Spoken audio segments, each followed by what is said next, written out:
Saab is and will always be a Swedish brand. Det bästa för Västra Götalandsregionen och för Sverige som helhet är om vi släpper taget om de här älsklingsindustrierna. Låter de som lever leva och låter de som inte är livskraftiga faktiskt gå under och göra något annat med de resurserna istället. Framtiden för Saab ligger väl till stor del i Kina. Saabs framtid bygger på ett enda ord. Och det är ordet förtroende. And I'm sure that with a new owner, as an independent Saab, this company has a very prosperous future.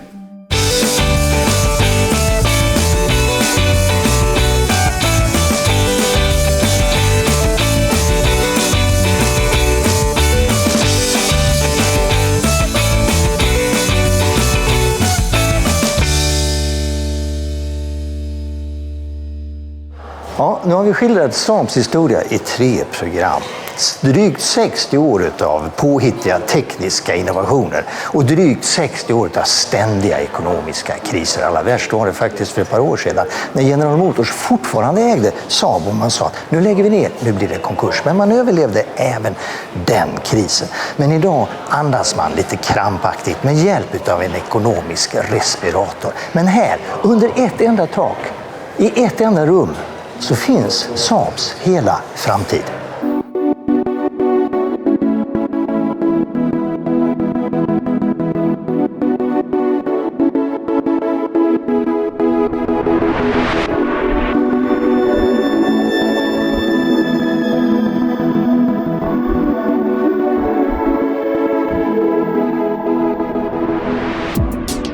To repair the tarnished brand, I think the first step there is to create confidence in the brand. So many people still think today that Saab died with old GM, but Saab managed to live and is a flourishing company from Sweden. Det här är Saabs så kallade vårsalong. Och här finns speciellt inbjudan, nämligen några av nyckelpersonerna för Saabs framtid. Det här är de personer som ska köpa tjänstebilar till sig själva eller till sina anställda. Och är det så att man inte lyckas övertyga de här att de exempelvis ska köpa Saab 9-5 kombi, ja, då kan det vara kört för Saab. Nu behöver Saab sin nya 9-5 kombi mer än någonsin. Den skulle lyfta försäljningen, men fabriken står still. Inte en enda bil byggs och kunderna tröttnar och väljer andra märken. Timingen kunde inte vara sämre. Det finns skäl att fråga sig, vad har Saab gjort för fel sedan starten 1947? Saab has always been a bit of an underdog company that was always relatively small but came up with the most fantastic technologies. If you look at the first inventions made by Saab, it is just a staggering list of creativity, particularly in the safety area. När man arbetar med tekniken på Saab så har man ju varit väldigt finurlig och kanske betydligt finurligare än vad kunden förstår. Det har varit ett ständigt problem att man kanske har haft bättre lösningar än vad kunderna har varit vana vid att ta till sig. Skillnaden mellan att vara driven av marknaden eller att vara driven av sin egen produktion och sin egen produkt är att om jag drivs av marknaden och är något sån här lyhörd, då måste jag anpassa mig därför att marknaden kommer vilja en annan sak nästa vecka. Drivs jag av min egen produkt så kommer jag försöka påverka marknaden till att tycka att min produkt är rätt även nästa år, trots att den kanske inte är det. Det har alltid funnits en konflikt på Saab mellan teknikutvecklingen, som har varit den dominerande delen, och de andra. Alltså marknadsfolket visste knappt om att det utvecklades 99-modellen. The criticism that Saab was ran by engineers and not by salespeople or marketeers is probably to some extent founded. Clearly, with a new owner like Spyker, you can rest assured that we will honor the engineering capabilities that this company has because they are outstanding. But we will put a lot of emphasis on sales and marketing, building, or better still, rebuilding this gorgeous brand, bringing it to where it used to be. I mean, absolutely out there for everybody to see. När jag tänker på framgångsföretag så tänker jag till exempel på Ikea eller Virgin eller Apple. Och då får man frågan, kan Saab bli så? Nej, det kan de nog inte, därför att Saab är drivet av teknologi och produktionsteknologi. Medan Ikea och Apple och Branson och Virgin drivs av vad skulle vi kunna sälja nu? Det låter krasst, men det är precis det. De drivs av marknadsförväntningar och marknadstillfredsställelse och kan teoretiskt tänka sig att göra och sälja i stort sett vad som helst. Sverige är ett kombiland. Utan en bra kombi så kan man inte lyckas med försäljning i det här landet. Saab har alltid haft problem med sina kombibilar därför att de har kommit för sent. Men nya 95 kombi däremot, det är lite skillnad. Den kom nämligen ungefär samtidigt med sedangen och det kan vara ett lyckodrag. Men det är inte alla som vill ha en ny kombi.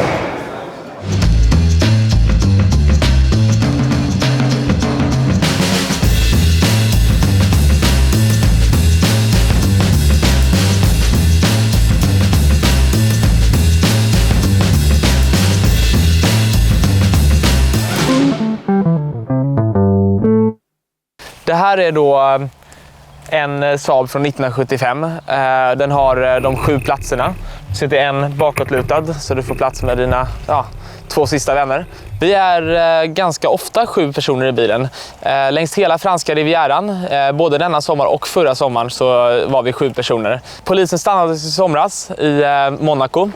Och de trodde inte det var sant när de stannade oss. Det var alldeles immigt på rutorna redan när vi stannade, så varmt var det i bilen. Och de tittade in och där satt då 7 stycken kavajklädda killar med ihoptryckta här inne. Du kan ju tänka dig det ut. Och sen full volym på det, och sen så fanns det väl några öl också i baksätena lite överallt. Och de skrattade och så sa de hur många är ni i bilen? Och så sa jag 7. Och så sa de hur många får ni vara? 7. Och då sa de, jaha, en svensk buss, har du busskörkort? Nej, det har jag inte.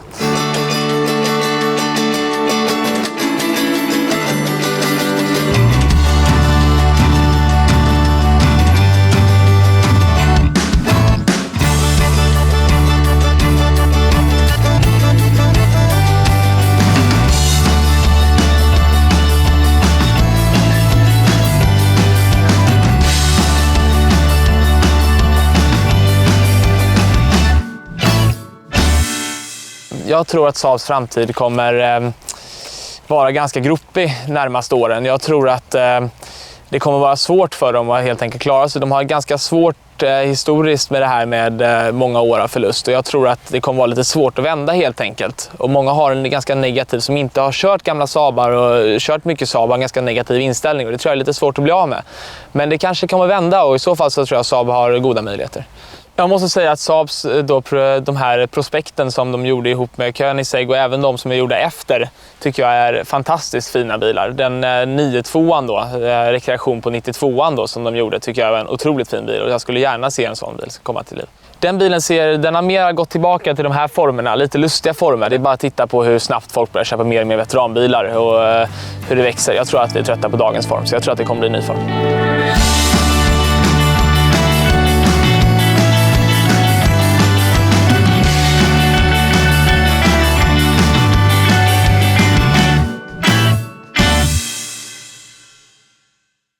Victor Miller har ju talat om att göra en retovariant på 9.2, men jag tror att det han säger egentligen mellan raderna är att Saab har ett extremt intressant historiskt arv, och det är det han på något sätt vill förvalta.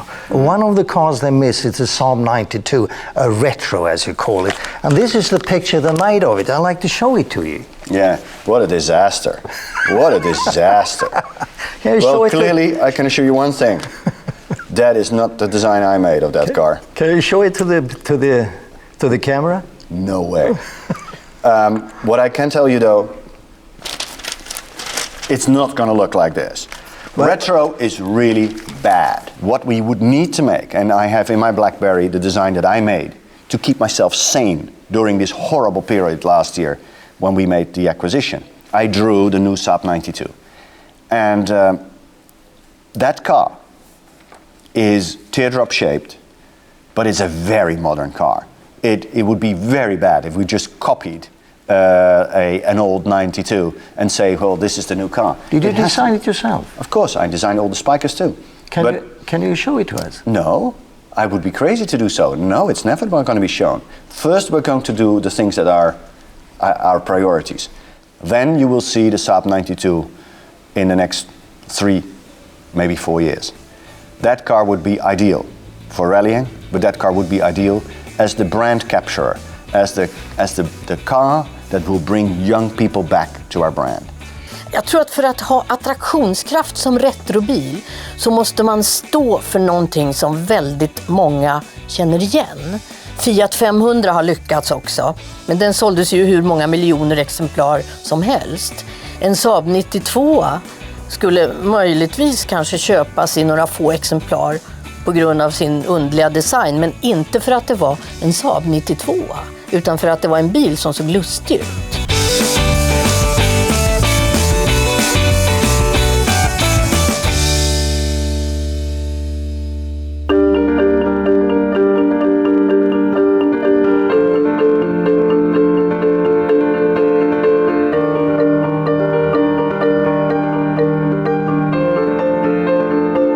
Det är dags efter drygt 800 mil att summera hur bilen har funkat. Motorn, en diesel på 180 hästkrafter med dubbelturbo, är dunderstark, nästan för stark. Framhjulen tappar greppet när man gasar. Instrumenteringen och stolarna är utmärkta. Problem? Ja. En kylfläkt i motorn har krånglat och gnäller och gnisslar och kommer förr eller senare att gå sönder. Har ni sett vilka vassa sådana här piggar? De är nästan som stål. De fastnar i däcket och sen ligger de där och gnager sig igenom. Och är det inte starkt som det här vinterdäcket, då blir det en punka. Men det här däcket funkar ganska bra.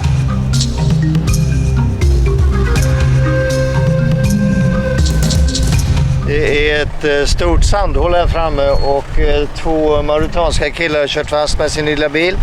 Och vi ska se om vi inte kan hjälpa dem att knuffa. Vi ska ju också igenom det där, så det är ju lite oroligt alltså.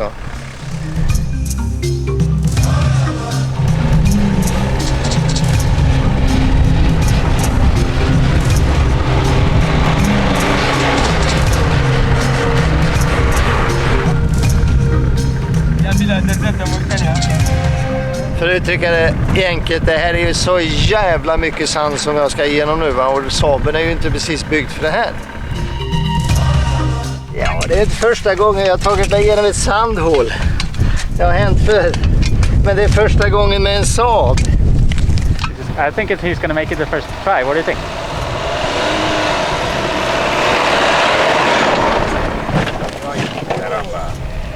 Jumping over the hills. Crazy guy. Jag slog ju sönder lampan här, lampglaset och glödlampan när jag körde genom sandhålet där, grävde mig igenom det ju. Ja, det dunsar i lite, men det är ju liksom framvagnen som dunsar i och det är ganska bra grejer som tar emot där. Det finns ju lite plastskydd också på den här Saaben. Det är väl lite för syns skull, men faktum är att i ett sånt här läge så gör det lite nytta. Nu återstår det bara 22 mil till målgången vid Dakar.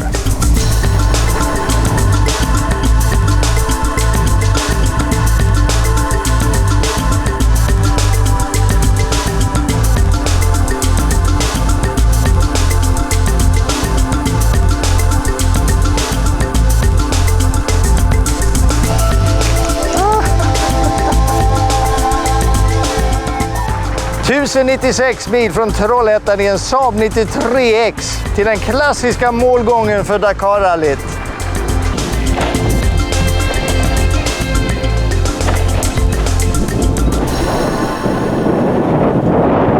Saab fick på allvar en produktplan som var värd namnet så sent som 2005. Och efter det så satsade GM rätt mycket pengar på att utveckla konceptbilar för att vi då skulle få se hur ska Saabarna se ut i framtiden. Men det var ju för sent, kan vi konstatera i efterhand. Saabs framtid skapas inte i Trollhättan, den skapas i New York. Där sitter nämligen Saabs nya unga fräcka designchef Jason Castriota. Han har ritat morgonrodnadens uppstigande fågel, Saab Phoenix.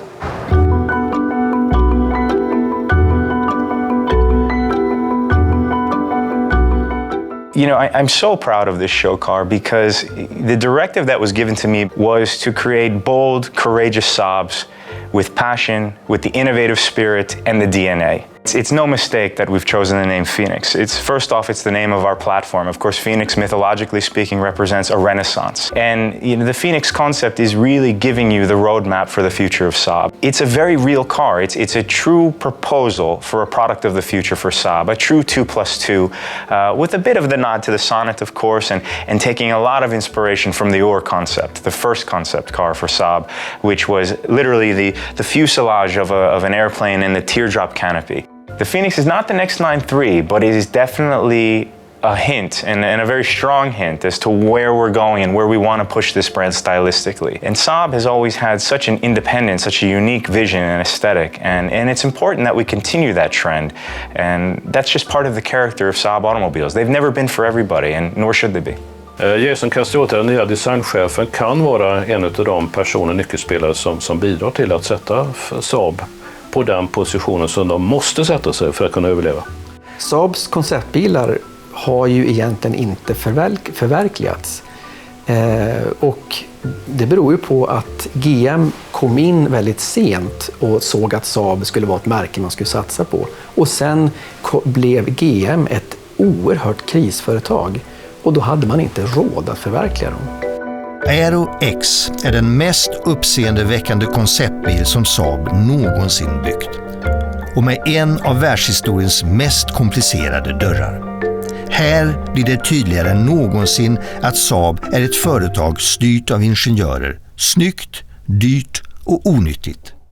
Det här är nog, man kan se som att bygga den ultimata designstudien. Så krångligt för att kliva in i en bil. Det går ju inte fort. Jag visst är det häftigt. Ja, det är underbart. Peter, vad är det här? Visst är hon graciös. Sådär. Detta är Saabs första elbil från mitten på 70-talet. Nu ska vi ta fram batteriladdaren, fylla på lite syra och se om vi kan ta oss runt kvarteret ett par kilometer till att börja med. Ja. Här är ju då konceptbilen 9X biohybrid. Ska visa hur en mindre Saab kan te sig i framtiden med hybriddrift. Det här ser ju rätt sportigt ut. Och väldigt, väldigt annorlunda. Ja, hur då? Ja, det här är ju konceptbilen Saab 9X från 2001. Jag hoppas kunna se något sånt här i framtiden. Ja. Den här bilen ser lite bekant ut på något vis. Ja, det är faktiskt en Saab 9-3 i grunden.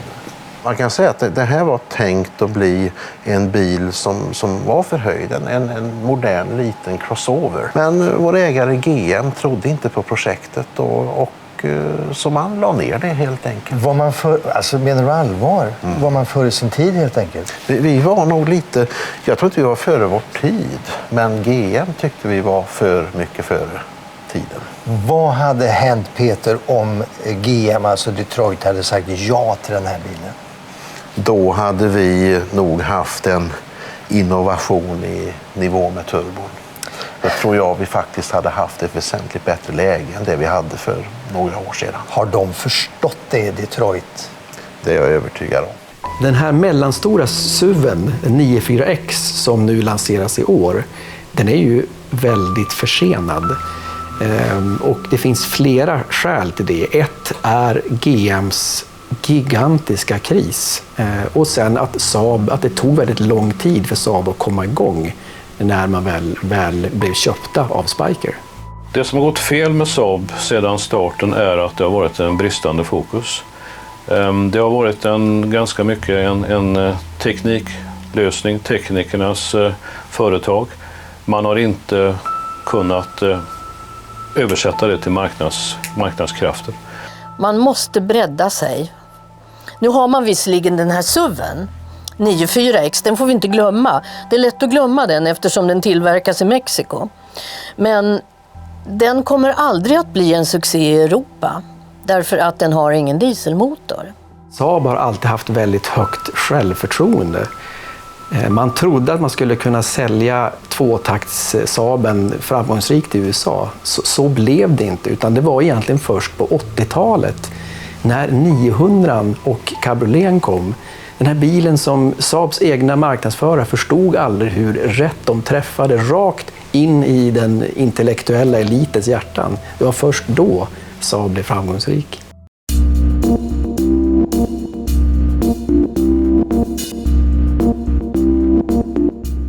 Med tanke på Saabs ekonomiska tillstånd, skulle du kunna tänka dig att köpa en ny Saab idag? Jajamän. Och varför det? Vi har Saab sedan tidigare och det är en jättebra bil. Ett favoritmärke sedan urminnes tider. Har haft åtskilliga och tycker om tekniska lösningarna. Min bedömning är att uthålligheten ligger någonstans på 2-3 år till. Och om det kommer att gå bra har väldigt mycket att göra med hur marknaden tar vägen. Kan man få någorlunda ordning på detta volymerna så kan det här bli bra. Saab behöver fler partners. När den ene köparen hoppar av så fixar Saabs ordförande Victor Muller fram en ny. Victor Muller lyckades sälja 1300 bilar till Pangda som ännu inte är byggda. Och detta i en fabrik som stått still och tyst i veckor. Victor Muller är antingen ett affärsgeni eller en förförare. Kanske båda.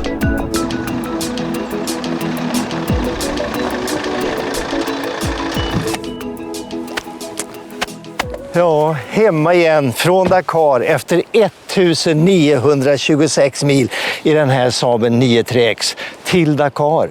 Världens tuffaste rallyspår. Och här i bilen har jag en riktig rallyveteran. En som kan Dakar bättre än någon annan svensk. Hej Tina! Tjena!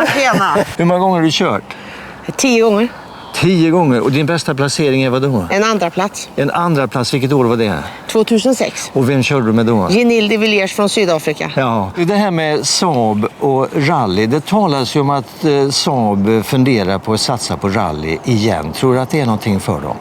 Ja, det tror jag. Det är ju i alla fall den marknaden där du visar vad dina produkter klarar av och utmaningar, framförallt där du får jobba med teknik. För mig är det ju det som är ett intresse då. Få se när vi utvecklar nya motorer. Nu är det ju tänkt att bli gasbilar och det är ju ändring på gummi och däck och det är ju jättemycket sånt. Men har de en bil idag som passar?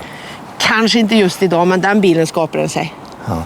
Alltså det Tina säger är rätt intressant faktiskt. Det skulle kunna vara så att rallyt idag skulle kunna bli ett nytt lyft för Saab på samma sätt som det var på 50-, 60- och 70-talet.